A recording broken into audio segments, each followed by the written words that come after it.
우리가 매일 체험하는 것이지만은, 요즘 참 모두가 다 느끼는 것이지만은, 삶이 점점 더 어려워진다 하는 것들을 누구나 다 체험하고 느끼고 있으리라고 생각을 합니다. 예수 믿는 사람들은 이런 상황이 되면 할 일이 하나 있어요. 그게 뭐냐면, 세상을 향해서 나의 눈을 감는 겁니다. 세상을 향해서 잠깐 나의 눈을 감고 대신 하나님을 향해서 눈을 크게 뜨는 일입니다. 왜 우리가 하나님을 향해서 눈을 크게 떠야 되느냐? 특별히 이렇게 어렵고 힘들 때에 그것은 하나님은 복의 근원이시기 때문입니다.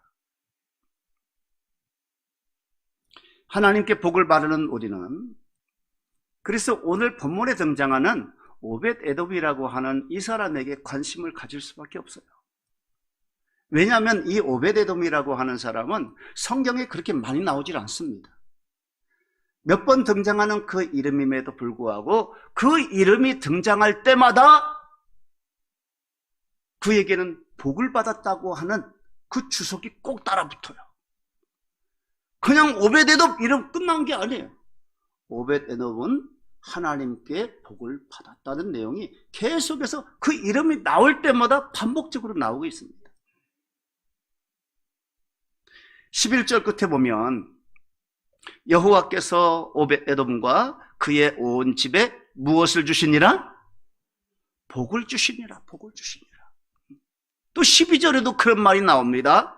여호와께서 하나님의 괴로 말미암아 오벳 에돔의 집과 그의 모든 소유에 복을 주셨다. 또 비슷한 내용입니다. 역대상 13장 14절에도 동일한 내용이 나오는데요. 한번 읽어볼까요? 시작. 안 나옵니까? 네. 거기에 여러분은 지금 자막이 없어서 그렇구나. 가정에서는 다 읽을 수가 있는데, 그 내용이 보면은 여호와께서 오벳 에돔의 집과 그의 모든 소유에 복을 내리셨더라. 또 이렇게 주석을 달아놓고 있습니다. 또 역대상 26장 5절에도 오벳 에돔이 잠깐 그 이름이 등장하는데, 거기에도 하나님이 오벳 에돔에게 복을 주셨습니다. 이렇게 기록하고 있어요. 그러니까 오벳 에돔 이름 나올 때는 항상 하나님이 그에게 그와 그의 온 집안에 복을 주셨다는 내용을 주석처럼 달라붙어서 그렇게 오벳 에돔 이름이 거론되고 있다는 것입니다. 그래서 우리가 생각하기를, 참 이 사람은 별난 사람이다. 아니 어떤 재주로 그렇게 이름이 등장할 때마다 복이 따라다니냐, 이런 생각을 자연히 하게 되면서 나도 이 오벳 에돔과 같이 그런 복이 따라붙어 있는 그런 사람으로 불려지거나 하나님께 인정된다면 얼마나 좋을까, 이런 생각을 하지 않겠습니까? 그래서 우리가 오벳 에돔에게 관심을 가질 필요가 있다는 거예요. 오늘 본문의 내용을 제가 잠깐 소개를 해드립니다. 이스라엘의 초대 왕은 사울입니다. 근데 이 사울 왕은 하나님 앞에 선한 왕이었어요? 악한 왕이었어요? 선하다고 볼 수 없는, 그렇게 좋지 못한 왕이라고 할 수가 있습니다. 왜냐하면 이 사울은 하나님에게 대해서 별로 관심이 없고 하나님을 섬기는 일을 그렇게 즐겨하지 않았어요. 그렇기 때문에 우리가 볼 때는 그 사람이 기골이 장대하고 잘생겼는지 모르겠지만은 하나님의 입장에서 보면은 별로 그렇게 좋은 왕은 아니에요. 그러니까 자연히 지금 하나님의 임재를 상징하는 이 법궤에 대해서 소홀히 했을 거 아니겠어요? 별로 관심이 없어요. 그래서 사울이 있는 동안에 그 하나님의 임재를 상징하는 이 법궤가 어디에 있었느냐? 저 유다 지방에, 그 지방에 있었어요. 지방에. 그 유다 나라 변방에 그 아비나답이라고 하는 사람의 집에다가 법궤를 넣어놓고는 거들떠보지도 않아요. 이걸 다른 말로 말하면 이스라엘 백성들에게 하나님이 소방맞은 거예요. 멸시받은 것입니다. 이 하나님의 법궤를 그렇게 등한히 여기는 사울과 이스라엘 백성들이었어요. 푸대접을 냈어요. 그렇게 해서 20년이라고 하는 긴 세월이 흐릅니다. 그래서 하나님이 이 사울왕을 폐위시킵니다. 그 다음에 왕이 된 사람이 누굽니까? 다윗 왕이죠. 근데 이 다윗 왕은요, 하나님을 너무너무 사랑하고 하나님의 영광을 드러내는 것이 그의 삶의 목적이었어요. 늘 하나님을 어떻게 하면 영화롭게 할 것인가. 그래서 그 말씀에 순종하며 하나님을 찬양하고 늘 하나님을 의지하며 살았던 사람이 이 다윗입니다. 이 다윗이 그래서 왕이 되자마자 생각한 게 뭐냐? 하나님의 법궤, 그 여호와의 법궤를 예루살렘으로 모셔와야 되겠다. 모셔와서 이스라엘 백성이면 누구든지 이 하나님의 법궤에 와서 제사를 드리며 경배하며 찬양하고 하나님의 은혜와 복을 받는 그런 놀라운 역사가 있도록 이 여호와의 법궤를 예루살렘 성전, 그 성전으로 모셔드려야 되겠다.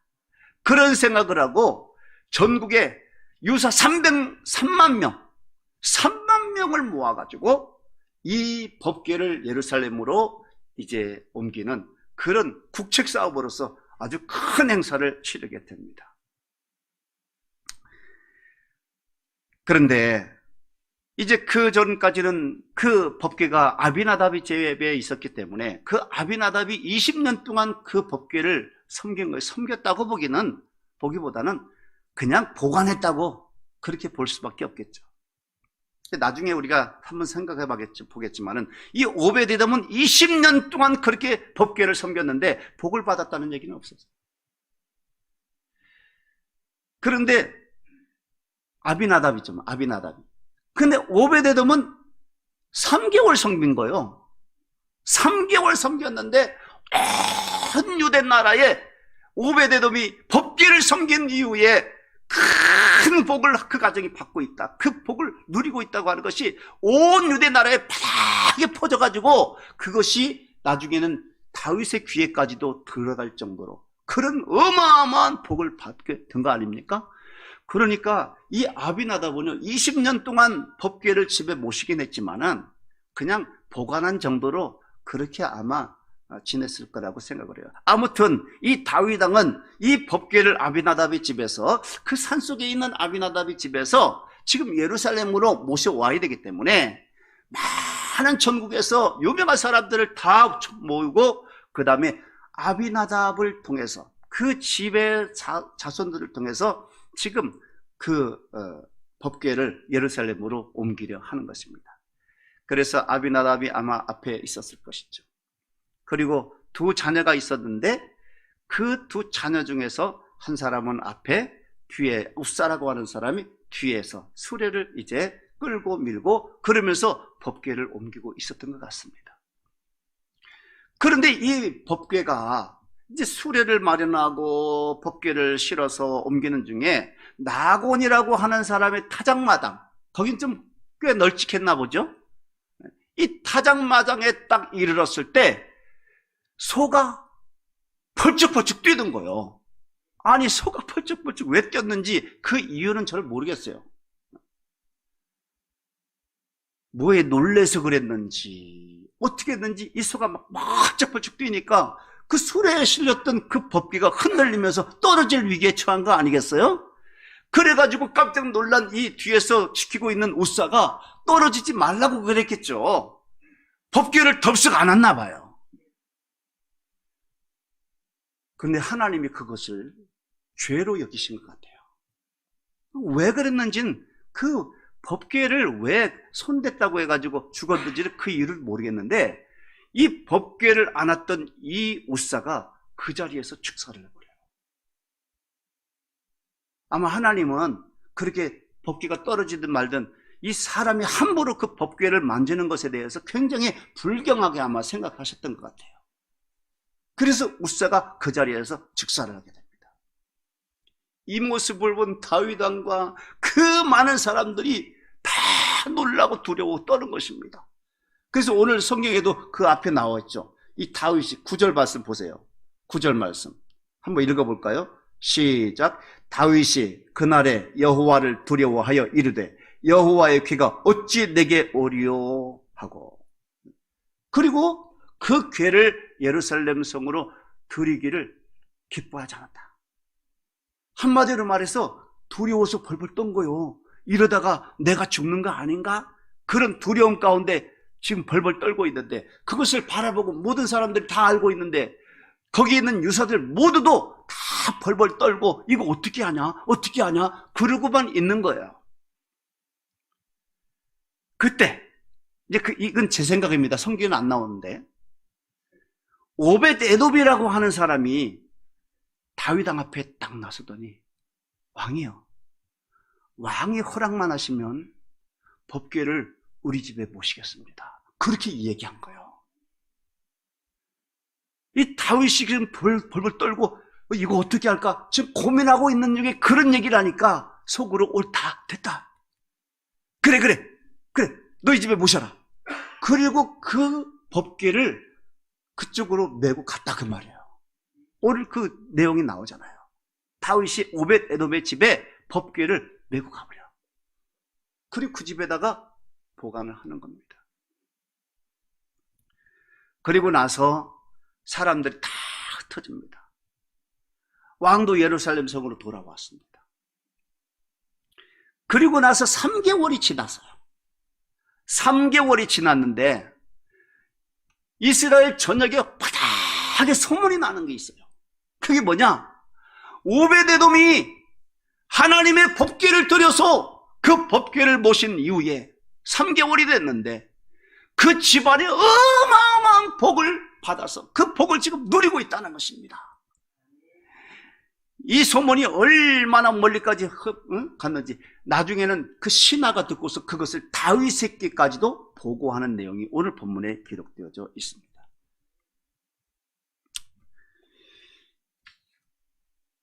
여러분, 그래서 이제 다윗이 일어나가지고, 야, 이거 안 되겠다. 아니, 내가 받아야 될 복을 오벳에돔이 다 받네? 아니, 오벳에돔만 받으면 안 되지. 하나님의 복을 우리나라 사람들 다 받아야지. 그러면서 일어나서 그 오벳에돔의 집에 가서 다시 기쁨으로 이 법궤를 메고 예루살렘에 옮겨 놓았다 하는 내용이 오늘 본문의 내용입니다. 여기서 우리는 중요한 진리 2가지를 배울 수가 있어야 돼요. 하나는 뭐냐?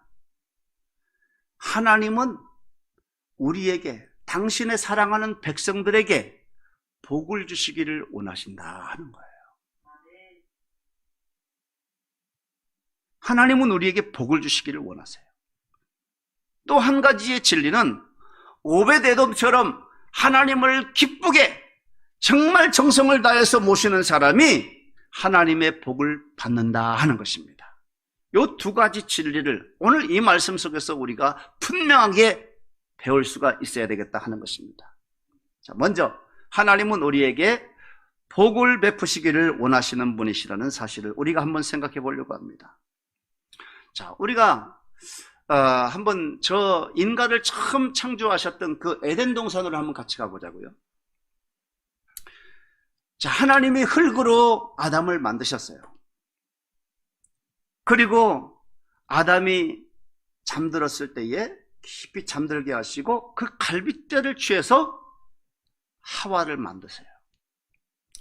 자, 그리고 나서 이 아담과 하와가 그전에는 없었던 존재가 만들어진 상태에서 하나님이 생기를 훅 하고 불어넣으셨을 때에 그 아담과 하와가 눈을 딱 뜨고 맨 처음 본 그 하나님은 어떤 분이셨을까? 하나님이 아담과 하와에게 하신 말씀을 우리가 한번 생각해 본다면, 하나님이 손을 드셔서 그 2 사람에게 뭐라고 말씀하시느냐? 그들에게 복을 주시면서 생육하고 번성하여 땅에 충만하라, 이 세상을 정복하라, 모든 생물을 다스리라 하시면서 인생을 축복하시는, 자기들을 축복하시는 그 하나님을 처음 봤을 거예요. 그렇게 인간이 하나님을 처음 본 그 순간의 모습이 하나님, 그때의 하나님과 인간의 관계가 시작되어졌는데, 그때의 본래의 하나님과 인간의 관계는 무슨 관계냐? 하나님은 복을 베푸시는 분, 인간은 복을 받는 존재. 그게 자기의 위치라는 거예요. 하나님과 인간의 위치. 하나님은 복을 주시는 분이시고 인간은 그 복을 받는 존재라는 거예요. 그래서 우리가 하나님 그러면 복을 받고 싶다, 그런 생각이 저절로 들고 하나님 앞에 무릎을 꿇고 머리를 숙이면서 기도하려고 딱 하면 하나님 이런 복 이런 은혜와 저런 은혜를 우리에게 베풀어 주옵소서. 이게 저절로 나온다는 거예요. 저절로. 왜? 이 인간은 하나님의 복을 받고자 하는 그런 속성이 다 누구에게나 있어요. 왜? 그런 존재이기 때문에. 하나님은 복을 베푸시는 존재고 인간은 복을 받는 존재로 만들어져 있기 때문에 하나님 그러면 복을 받고 싶다, 하나님께 복을 받고 싶다, 이것이 누군가에게 다 있다는 거예요. 이러므로 우리 모든 사람들은 누구나 다 이와 같이 하나님의 복을 사모하게 되어 있습니다. 그래서 그런지 이 성경에 복이라는 단어가 400번 이상이나 등장을 합니다. 그리고 하나님이 곧 복이라고 하는 그 사실에 대해서 시편 기자는 이렇게 얘기를 했어요. 시편 16편 2절에 보면 주 밖에는 나의 복이 없다 하였나이다. 그러니까 나에게 복은 하나님밖에 없습니다. 그런 고백이에요. 그리고 시편 73편 28절에도 이런 말씀이 있어요. 하나님께 가까이함이 내게 복이라. 그러니까 주 밖에는 내게 복이 없어. 그런데 그 복이 내가 하나님께 가까이 가는 그 자체가 바로 나에게 복이라는 거예요. 그래서 하나님께 가까이함이 내게 뭐라고요? 네. 다시 한번, 하나님께 가까이함이 내게 복이다. 복이다. 하나님을 가까이함이 복이다. 오늘 예배하는 저와 여러분들, 가정에서 예배하는 우리 덕성가족 여러분, 여러분들이 지금 예배하면서 하나님 앞에 가까이 나온 이 사건이 바로 여러분에게 복인 줄로 믿습니다. 하나님께 가까이함이 내게 복이기 때문에. 이런 하나님을 생각하면 나도 하나님의 복을 받고 누리고 싶다고 하는 생각이 들 수밖에 없죠. 자, 그러므로 여러분, 오벳 에돔이 여호와의 궤, 하나님의 궤를 자기 집에 모셔들었다고 하는 것은 뭐냐? 복의 근원 되시는 하나님을 자기 가정에 모셨다는 거예요. 이게 오벳 에돔에게 있어서 복의 사람이 될 수 있는 가장 기초입니다. 기초. 여호와를 모시는 거예요. 우리 심령이나 여러분의 가정이나 하나님이 모셔지는 가정 되기를 주님의 이름으로 축원합니다. 그런데 한 가지 짚고 넘어갈 문제가 있어요. 잘 들으세요. 굉장히 중요한 얘기입니다. 이게 예수 믿는 사람들에게. 여러분, 성도들이 잘못하면 이 복에 대해서 오해를 할 수 있어요. 오해하기 아주 쉽습니다. 심지어 목사님들 중에도 이 복에 대해서 오해를 하고 곡해를 해서 성도들을 잘못 인도하고 잘못 가르치는 경우들이 왕왕 있어요. 저도 그런 경우들이 더러 있다고 봅니다. 이 복에 대해서 오해를 하는 거예요. 자, 우리는 복하면요, 뭘 생각하냐면 구약 성경에 나오는 많은 복들을 생각합니다. 그건 분명히 복입니다. 복 아니라고 할 수가 없어요. 하나님이 이스라엘 백성들에게 구약에서 약속한 복들이 얼마나 많아요. 여러분, 신명기 28장 같은 경우는요, 몇 장에 걸쳐가지고 정말 황홀할 정도의, 들으면 황홀할 정도의 그런 복들이 얼마나 많이 약속됐는지 몰라요. 한번 예를 들어 볼까요? 무병장수의 복. 여러분, 지금 이 시대에 무병장수할 수 있는 거, 이게 얼마나 큰 복입니까? 어? 또 부귀영화. 하나님의 말씀에 순종만 하면 하나님은 부귀영화를 아주 그냥 대놓고 주시겠다고 약속하세요. 뿐만 아닙니다. 자녀의 번성, 이게 얼마나 중요합니까? 나는 어떻게 돼도 상관없는데 자녀들이 잘 되어진다? 이것만큼 또 큰 축복이 어디 있습니까? 또 만사형통의 복도 있습니다. 뭔 일을 하든지 잘 풀려. 다 잘 돼. 야, 거기다가 또 들어가도 복을 받고 나가도 복을 받고. 이야, 이런 복도 있습니다, 여러분. 또 항상 머리만 대고 꼬리는 되지 않게 해주시겠다는 약속. 야, 이런 복들은요, 듣기만 해도 가슴이 막 설레고, 이런 복 하나만 가져도 세상 다 가진 것처럼 기뻐할 수 있는 그런 복들이 구약에서 얼마나 많이 약속됐는지 몰라요. 이런 약속뿐만 아니에요. 그 외에도 수도 없어요. 내 적군들을 다 물리쳐 주겠다. 또 뿐만 아니라 성경에 나오는 모든 질병에 하나라도 너에게 범접하지 못하도록 막아주겠다. 이런 것들은요, 진짜 이건 가능이나 할까? 이런 생각이 들도록 너무 황홀할 정도의 복을 많이 약속을 해주셨어요. 다 기억도 못해요. 그러니까 우리가 복하면 그런 것을 생각하게 돼 있어요. 잘못된 거 아니에요, 이거. 왜냐하면 하나님이 약속해 주신 거니까. 그걸 받을 수만 있다면 얼마나 좋겠어요. 그걸 받고 누릴 수만 있다면 그 사람은 진짜 하나님의 복받은 자라고 말할 수 있죠. 여러분에게도 그런 복이 임하기를 축원합니다. 예? 하나님이 약속하신 복인데요, 뭐. 그런데요, 잘 들으세요. 신약 성경에 딱 넘어오면 하나님이 그렇게 황홀할 정도로 약속했던 그 복이 한 번도 등장하지 않는다는 거예요. 이상하지 않습니까? 구약 성경에서는 그렇게 많이 약속을 하시더니 무병장수? 그런 복 없습니다. 신약 성경에는 한 번도 그런 약속 해본 적이 없어요, 하나님. 만사형통? 없습니다. 신약 성경 눈 찍고 뒤져봐도 그런 약속 해주신 적이 없어요. 항상 머리만 대고 꼬리는 되지 않겠다? 되지 않겠다고?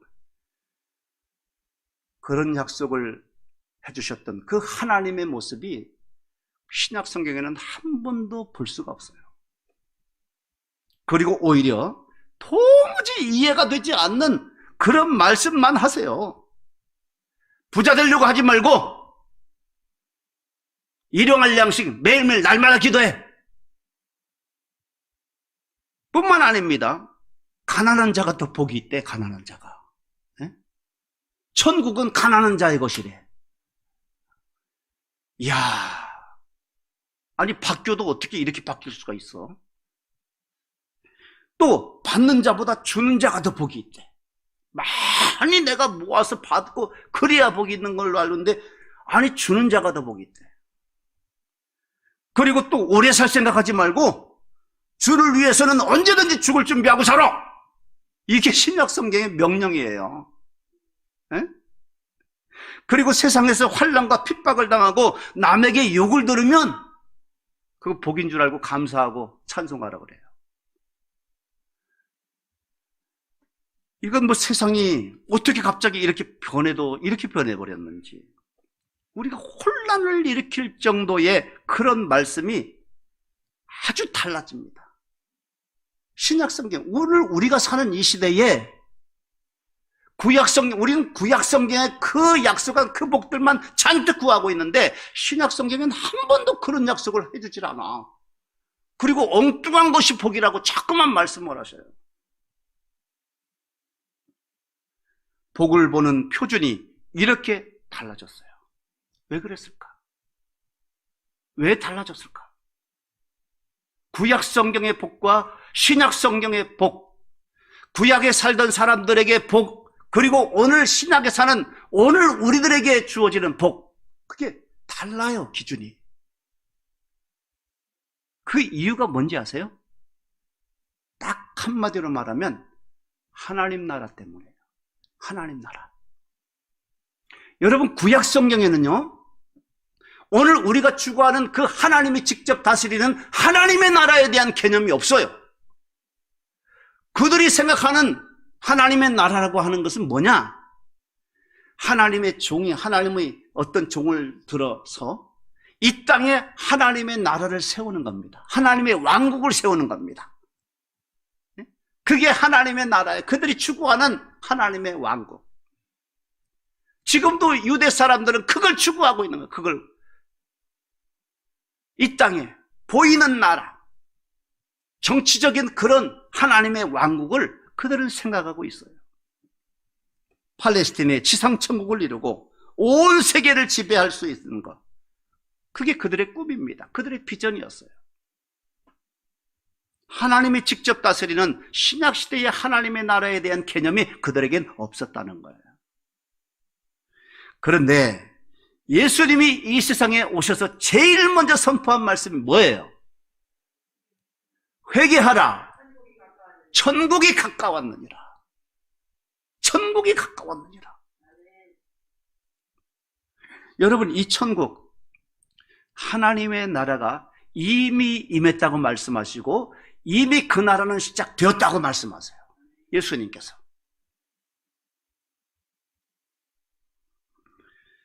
그래서 마태마가 누가복음에 보면 하나님 나라 또는 하늘나라라고 하는 그 단어가요 110번이나 계속해서 반복되어집니다. 이건 뭘 말하겠어요? 하나님의 나라가 이미 임했고 너희는 그 하나님의 나라에 살아가고 있다고 하는 것을 강조하고 있는 거예요. 그걸 알려주시는 겁니다.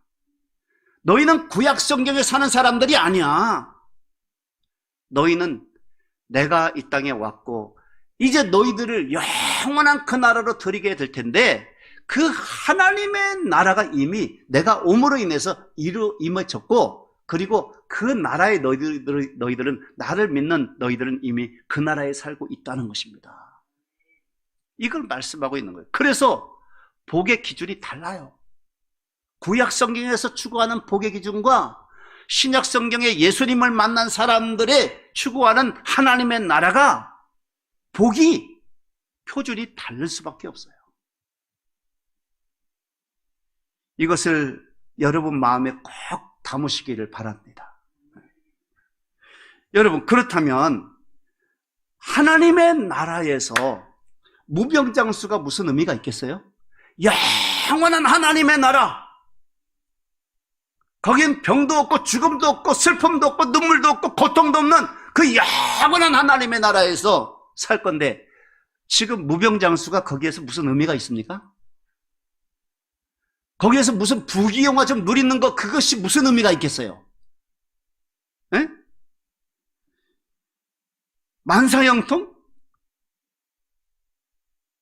안 되니까 뭔가 안 되니까 안 되는 사람들이 답답해서 먼저 해결해 보려고 그러지 그 나라에서는요 그런 거 하나도 없어요. 이 세상에 살아갈 때 그런 것은 조금 필요할 것이지 필요하긴 해요. 좋긴 합니다. 그렇지만 이런 것들이 우리가 하나님의 나라에 들어가야 되는 우리들에게 있어서 이제는 그런 건 오히려 하나님의 나라에 들어가는 데 있어서 장애물이 될 수 있는 가능성이 있는 그 상황이 이상하게 바뀌어버린 거예요. 그런 것들 추구하다가 하나님의 나라에 못 들어가 봐요. 그게 복인가요? 그건 저주 중에 저주죠. 그래서 로마서 14장 17절에 뭐라고 말씀하시느냐? 하나님의 나라는 먹는 것과 마시는 것에 있지 않고 오직 성령 안에서 의와 평강과 희락이다. 그러니까 하나님의 나라는요 먹는 거, 입는 거, 마시는 거, 즐기는 거 뭐 쌓아놓고 살고 사람들로부터 좀 부러움을 받고 사는 거 그거는 하나님 나라의 본질이 아니야. 그거는 진짜 하나님 나라에서 복이 뭐냐? 우리 성도들에게 있어서 하나님 나라에 사는 우리들에게 진짜 복이 뭐냐? 성령 안에서 하나님의 의를 덧입어서 하나님 앞에 의로운 자가 되는 겁니다. 그리고 하나님 안에서 하나님이 주시는 평강과 기쁨을 누리는 거예요. 이게 진짜 복이라는 거예요. 이해가 되는지 모르겠어요. 이거 백날 해도 이해 못하는 사람이 있어요. 그래도 뭐 먹고 살아야 되는데. 여러분, 이 세상에서 우리가 먹고 살아갈 그 필요를 얻는 것과 하나님 나라에서 내가 의로운 존재가 되어지고 하나님이 주시는 평강과 기쁨을 누리는 것, 어느 것이 더 중요하냐? 비교할 가치가 없는 거예요.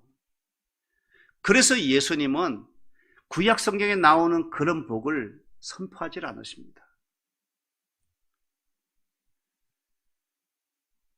자, 하나님 나라에 살고 있는 하나님의 백성된 우리에게 하나님이 특별히 주시기를 원하시는 복이 있어요. 그게 뭐냐? 첫째는 따라서 합시다. 하늘에 속한 신령한 복.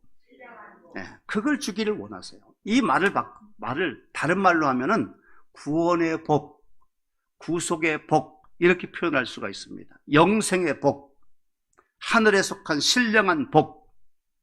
에베소서 1장 3절에 찬송하리로다 하나님 곧 우리 주 예수 그리스도의 아버지께서 그리스도 안에서 하늘에 속한 모든 신령한 복을 우리에게 주시되, 하늘에 속한 모든 신령한 복을 우리에게 주시되. 그 복의 내용이 뭡니까? 우리가 흠없고 거룩한 하나님의 자녀가 되는 복입니다.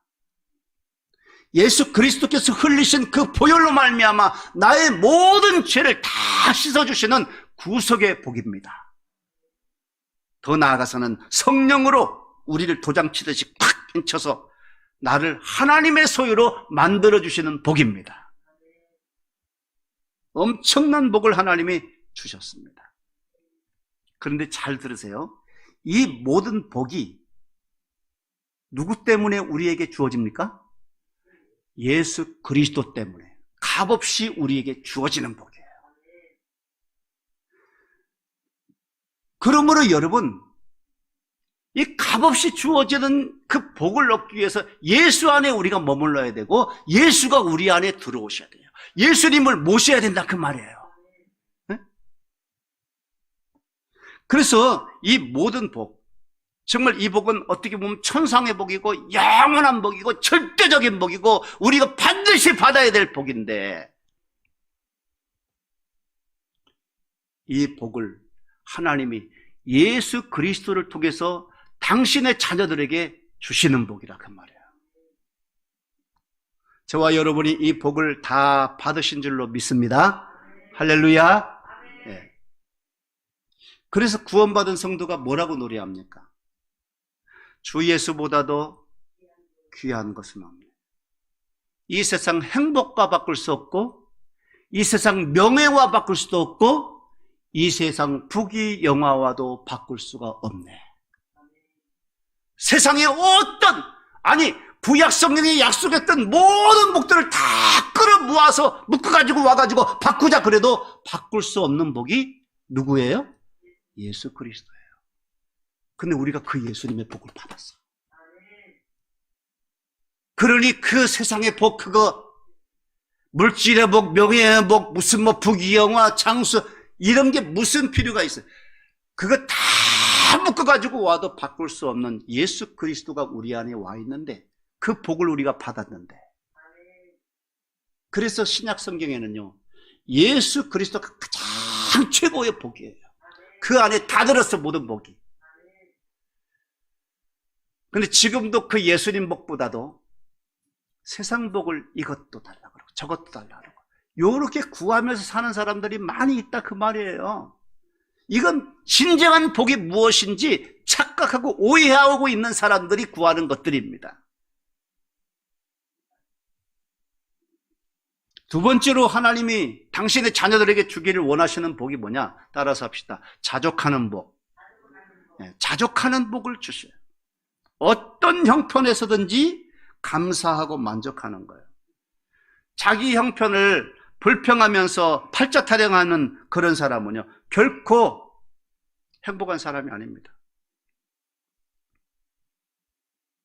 만족하고 감사하는 것이 자족입니다.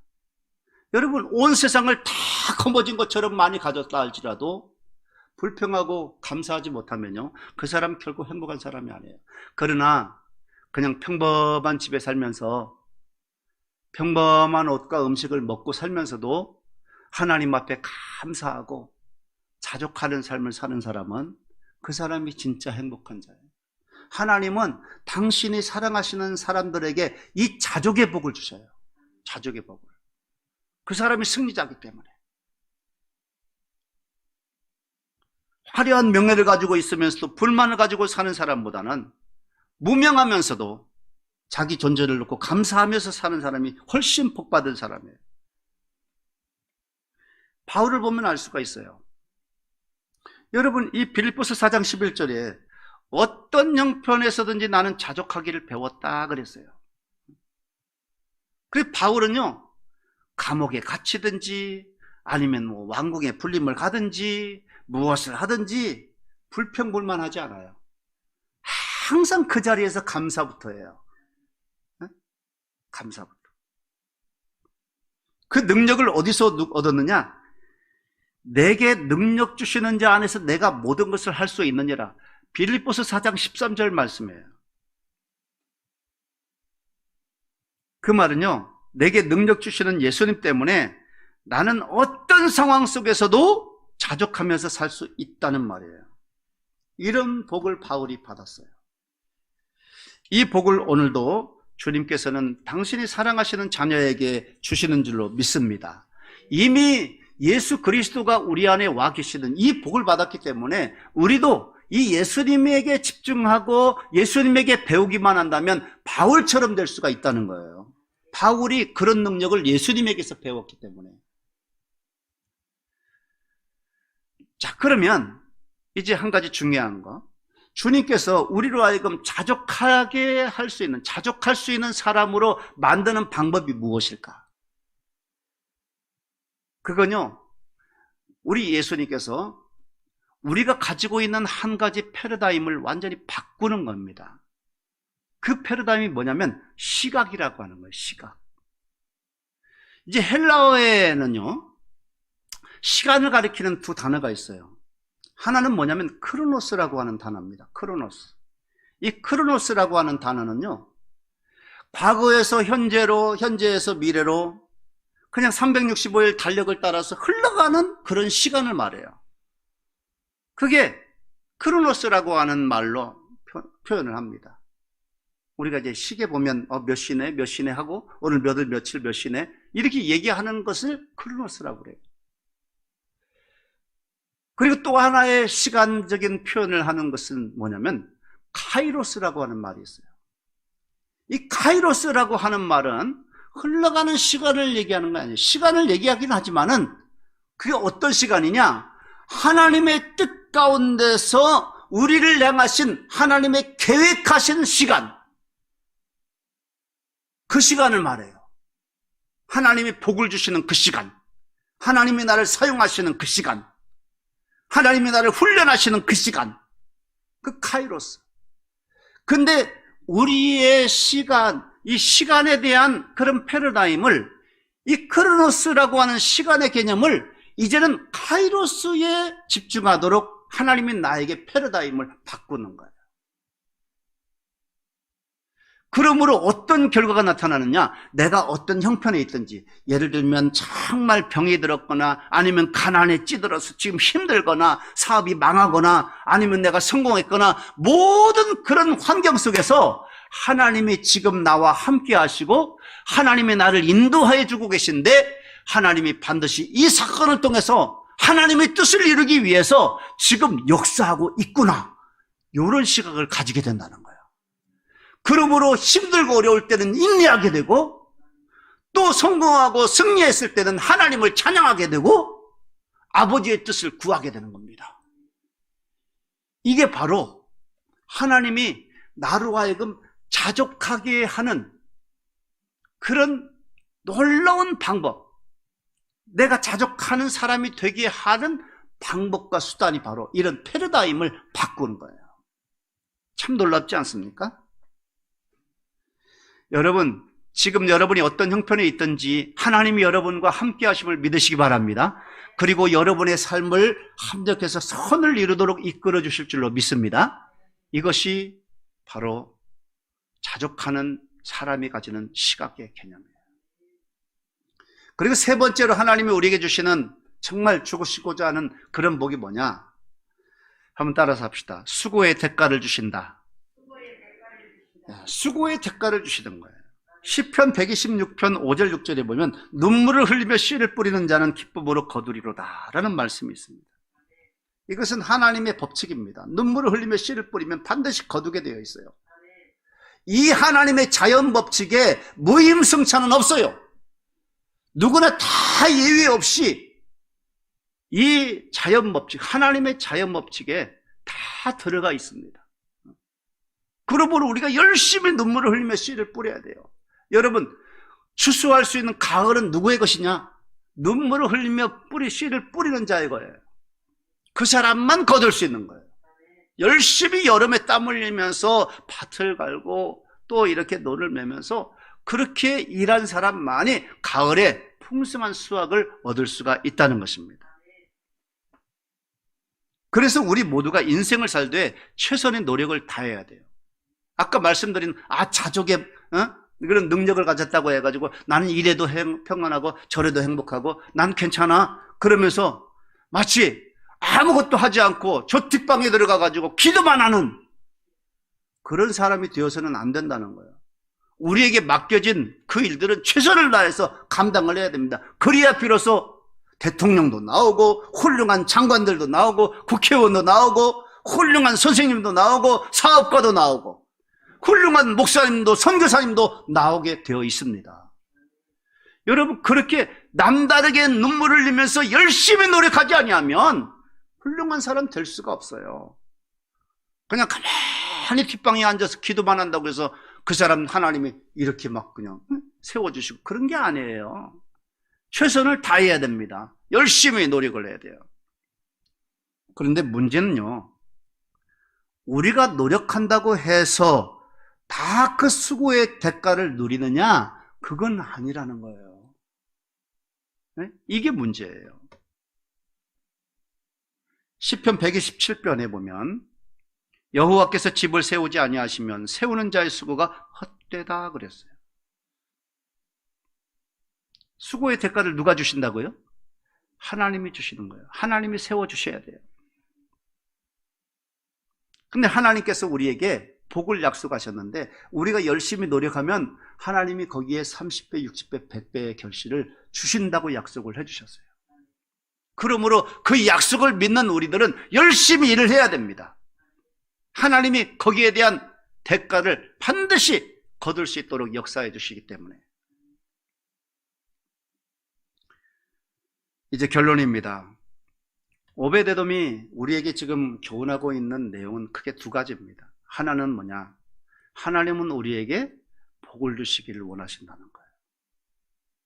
그리고 또 하나는 뭐냐? 오베데돔처럼 정말 기쁨으로 정말 정성을 다해서 하나님을 섬기면 반드시 하나님은 그 사람에게 복을 베풀어 주신다는 것입니다.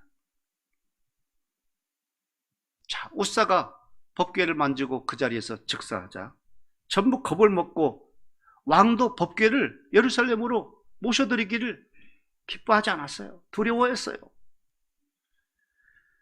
그런 가운데 오벳 에돔이라고 하는 사람이 왕 앞에 와서 우리 집에 그 법궤를 모시겠다고 하고 그 법궤를 집으로 모셔드리고 나서 그 온 가족이 얼마나 지극정성으로 그 법궤를 모셨는지, 3개월 동안 어떻게 하나님이 복을 주셨길래 온 유다 사람들이 다 알 정도로 그렇게 소문이 났을까 궁금하기 짝이 없어요. 그만큼 하나님이 복을 주셨다는 거예요. 그런데 아까도 말씀드린 것처럼 아비나답이라고 하는 사람, 이 사람은 20년 동안 법궤를 모셨다고 하지만은 복을 받았다고 하는 얘기가 없어요. 그러면 우리가 오늘 오벳 에돔의 가정과 아비나답의 가정을 한번 비교해서 생각을 해보자고요. 도대체 왜 이런 결과가 나타났을까? 똑같이 법궤를 모시긴 했는데 왜 이런 엄청난 결과가 나타났을까? 오늘 우리가 하나님을 섬기고 하나님을 모시고 그렇게 살아가고 있는 사람들 아닙니까? 그렇다면 왜 이런 차이가 일어날 수가 있는가? 이걸 알아야 될 거 아니에요. 여러분, 오베데돔은요 정말 기쁨으로 정성을 다해서 하나님의 법궤를 모신 거예요. 근데 아비나답은 그렇지 못했어요. 그냥 보관만 하고 있을 뿐이에요. 여러분, 우리가 신앙생활할 때 보면 어느 가정을 보면요 정말 기쁨으로 정말 정성을 다해서 최선을 다해서 하나님 앞에 신앙생활하며 섬기는 가정이 있어요. 근데 어떤 가정을 보면요 억지로 하는 게 눈에 보여. 예배 드리자고 해도요 벌써 또 예배 드릴 날이야. 기도하자 그래도요 그러면서 억지로 하지 않을 수 없고 그냥 직분은 가지고 있으니까 또 어떻게 흉내라도 내야지 그러면서 하는 사람이 있어요. 차이가 있어요. 하나님이 과연 어떤 가정과 어떤 심령에게 복을 베풀어 주실까? 이건 너무나 자명하지 않습니까? 오늘 오베데돔의 가정과 아비나답의 가정을 보면서 오늘 우리들의 가정은 과연 하나님을 모시고 있지만은 어떻게 섬기고 있는가? 이것을 한번 돌아볼 필요가 있지 않겠습니까? 하나님을 기쁘게 섬기고 하나님 때문에 감사하고 찬양하고 그러면 하나님도 우리를 복 주시되 기쁘게 복을 베풀어 주실 줄로 믿습니다. 시편 37편 4절에 여호와를 기뻐하라 그가 내 마음의 소원을 이루어 주시리로다. 따라합시다. 여호와를 기뻐하라 그가 내 마음의 소원을 이루어 주시리로다. 하나님을 기쁘게 섬기시길 바랍니다. 우리 모두 험한 세상이지만 이제 하나님을 바라보고 날마다 당당하게 사시기를 바랍니다. 지금 여러분의 형편을 바라보면서 염세주의자가 되지 않기를 바랍니다. 하나님 나라에 살고 있는 우리들은 복의 기준이 달라요. 세상 사람들이 살아가는 그 사람들이 가지고 있는 복의 기준이 우리 기준이 될 수가 없어요. 우리들은 이미 모든 복을 다 담고 있는 예수 그리스도를 소유한 그런 복된 사람인 줄로 믿습니다. 하나님이 주시는 특별한 복입니다. 이 복을 가지고 많은 사람들에게 감동을 주면서 그들을 또 하나님께 영광 올려드리도록 승리하며 살아가시기를 주님의 이름으로 축원합니다.